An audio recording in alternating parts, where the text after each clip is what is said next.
Good morning. It is April the 6th. Verse today is from Hebrew 13:13. Let us go forth therefore unto him without the camp, or outside the camp. Jesus, bearing his cross, went forth to suffer without the gate. The Christian's reason for leaving the camp of the world's sin and religion is not because he loves to be singular, but because Jesus did so. And the disciple must follow his master. Christ was not of the world. His life and his testimony were a constant protest against conformity with the world. Never was such overflowing affection for men as you find in him, but still he was separate from sinners. In like manner, Christ's people must go forth unto him. They must take their position without the camp, or outside the camp, as witness bearers for the truth. They must be prepared to tread the straight and narrow path.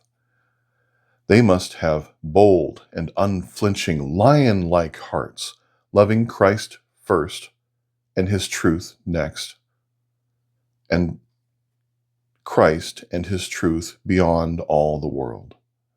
Jesus would have his people go forth without the camp for their own sanctification. You cannot grow in grace to any high degree while you are conformed to the world.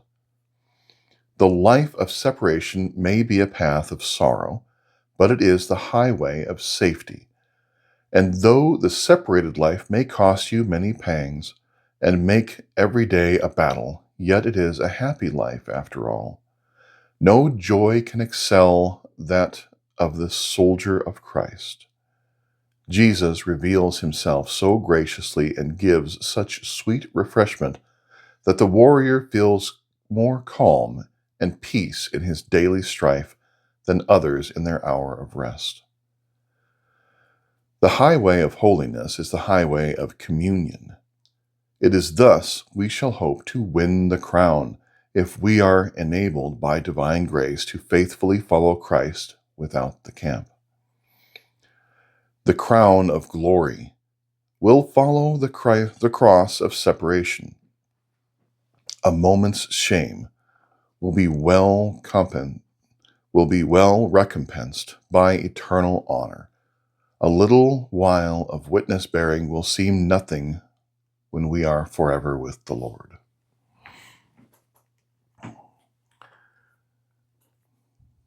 Elsewhere in the Bible, it also says that we are called to live in the world, but not be of the world.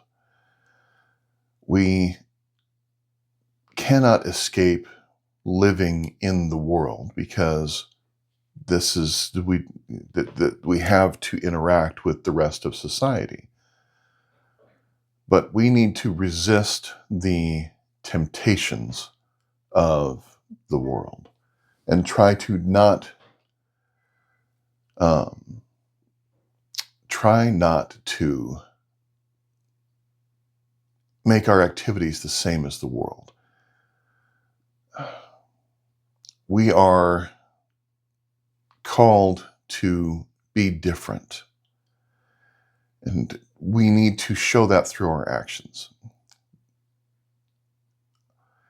I'm having trouble coming up with an example right now, but I'm sure that some people have already thought of certain things. Some things that I need to work on in my life in this regard is my language. I have a tendency to swear like a sailor occasionally. And Tracy, my wife, has gotten on me many, many times over the years. And it's a struggle. It's a struggle. But uncouth language is a symptom of the world, and it's something that I struggle with. Another thing that I struggle with is occasionally alcohol.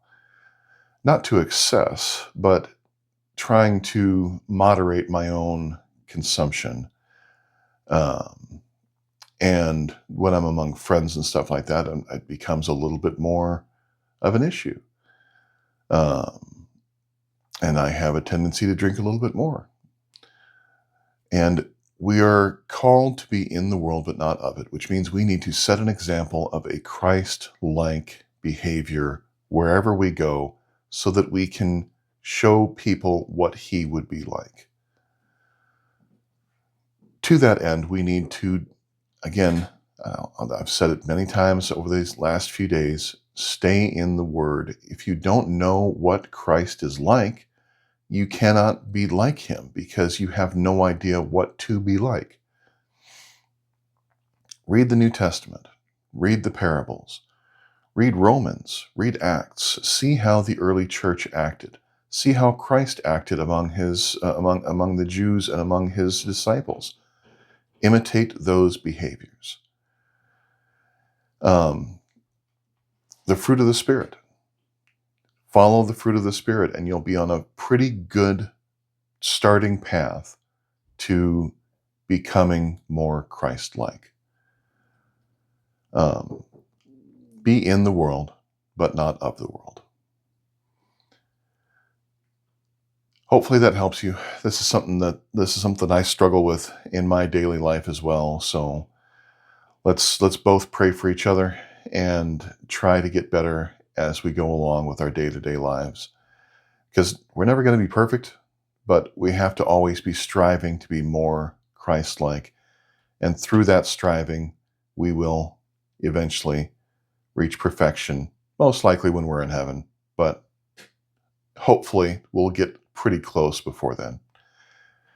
Everybody have a wonderful Sunday, and God bless. Bye-bye.